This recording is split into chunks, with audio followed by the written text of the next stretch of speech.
The Michael Berry Show. Michael, what you got, sir? A couple days ago, I get a phone call from the principal, and she basically found out that my 13-year-old daughter had been sending some nude pics to a boy. So your 13-year-old daughter had sent some nude pictures to a boy. What's their relationship? I never heard his name before. Okay. So you found out about this when the principal called you? Yes, sir. Okay, and the principal calls you, and you don't have to give your last name. Mr. Jones, I got a problem. Walk me through that conversation.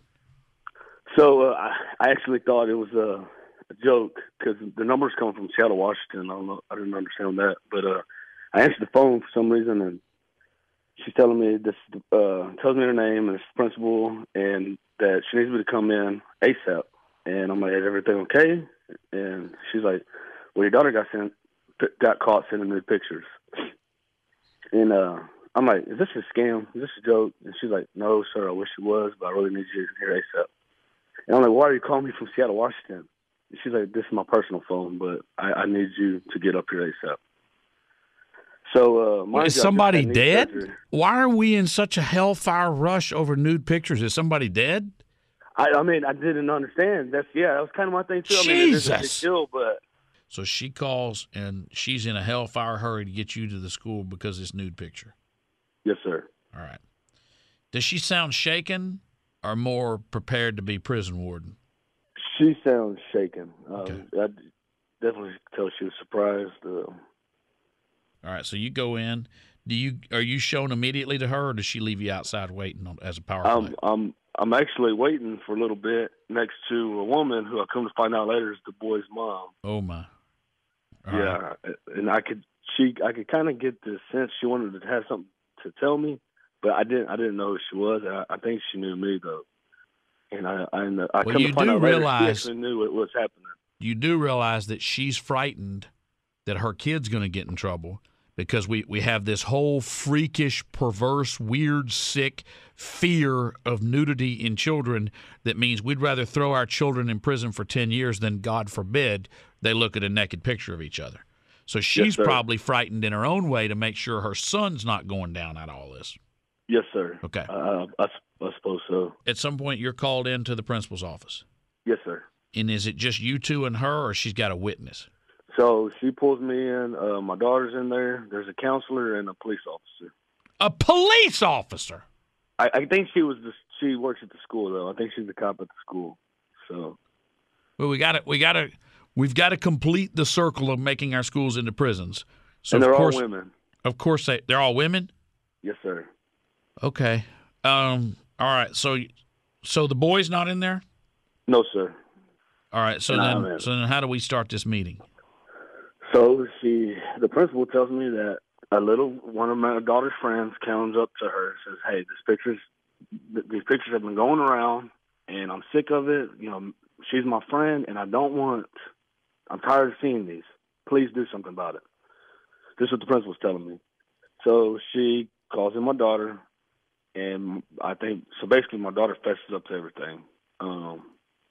And she tracks down the little boy, brings him in, and then that's when she found out he had sent it out over Snapchat, and who knows how many kids have it.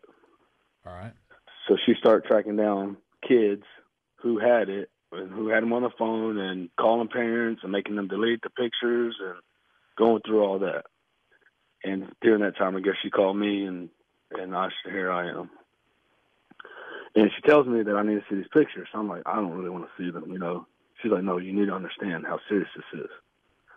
So she pulls them up, and they're on like a short video, and I take a glance at them, and, you know, it's real quick, and, you know, now I'm sick to my stomach. Wait a minute. They're on a short video? What, have they put them to music or something? I guess because they're on, I don't know, Snapchat. She got Jay Giles Band playing under nude pictures of your daughter? I guess, I don't know. I think it was his video. I think that was she was videoing the boy's phone, I think, or somebody's phone. So she felt the need for you to look at a nude picture of your daughter? Yeah, she kept insisting, and I wish it never would have happened. So she shows this video. I take a quick glance, and, you know, I'm sick to my stomach, and I don't even know what to think.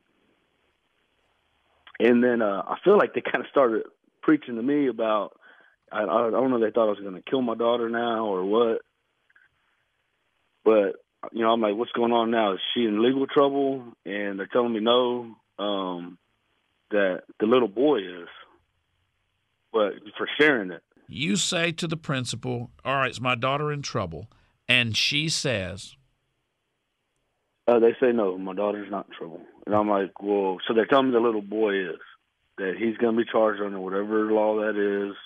And because for sharing, I guess for distributing it, I'm not sure what the word was. Was his mom in the room with you? No, she was not. Okay. So they're actually not looking to criminalize your daughter. They're looking at you. So my question to them, though, is why not? You know, she did the same thing he did, sent underage pornography. Why isn't she in trouble?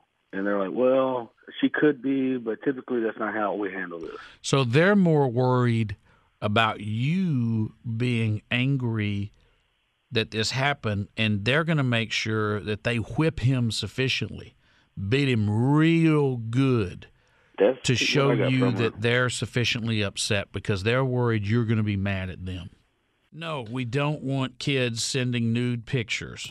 And we certainly MichaelBerry.com. pictures to their boyfriend or girlfriend or what they hope will be to then turn around and send it to every kid in the world out there. But let me ask you an honest question. If you grew up in today's world, how many of you out there would have committed what would be considered a crime today? Kids are going to do stupid things, and I got news for you. Little boys are going to pull down their pants and show their wanger to people, to each other, to girls, to passersby, on the top of a bridge. It's part of growing up. It's part of the awkwardness. Little boys are going to ask little girls questions that are inappropriate. It doesn't make them monsters. It makes them curious. We're figuring out about our bodies. We're beginning the pre-mating behaviors. Guess what? As awkward as it makes many repressed people feel, reproduction is in our instinctive core.